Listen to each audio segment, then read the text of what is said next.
Narito ang latest update natin sa paborito niyong tambalang Francine Diaz at Seth Fedelin. Kailan kaya ako maghihintay sa iyo?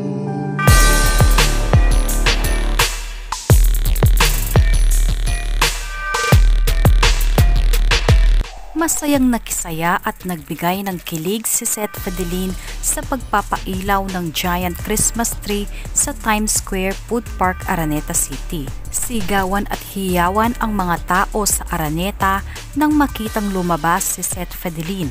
Hinaranahan ni Seth ang madlang people ng kantang Sana Ngayong Pasko, sabay pinagkaguluhan ng maraming tao. Sana ngayong Pasko ay maalala mo pa rin ako. At syempre present at di mawawala ang suporta ng mga Francette fans.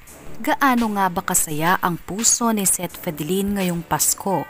Kinilig ang lahat nang kumpirmahin ni Seth Fedelin na makakasama raw niya si Francine Diaz ngayong Pasko. Mga madlang people, hello po sa inyo lahat. Magandang gabi po. At syempre, uunahan ko na po. Maraming salamat po sa pag-aksaya nyo ng oras para matunghayan itong pagpapailaw ng malaking Christmas tree natin dito.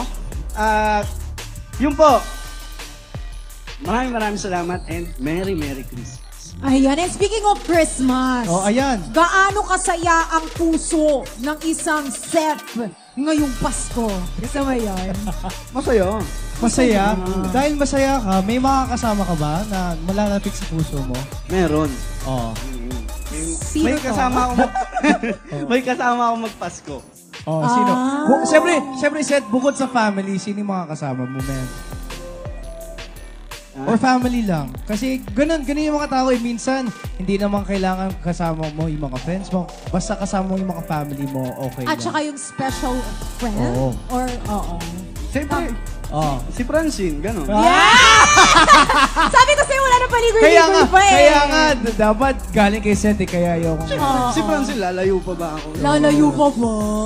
Ayaw mo ako yung kasama mo? Pwede naman. Excited ang lahat ng mga fans sa magiging Pasko ni na Francine at Seth Fedelin.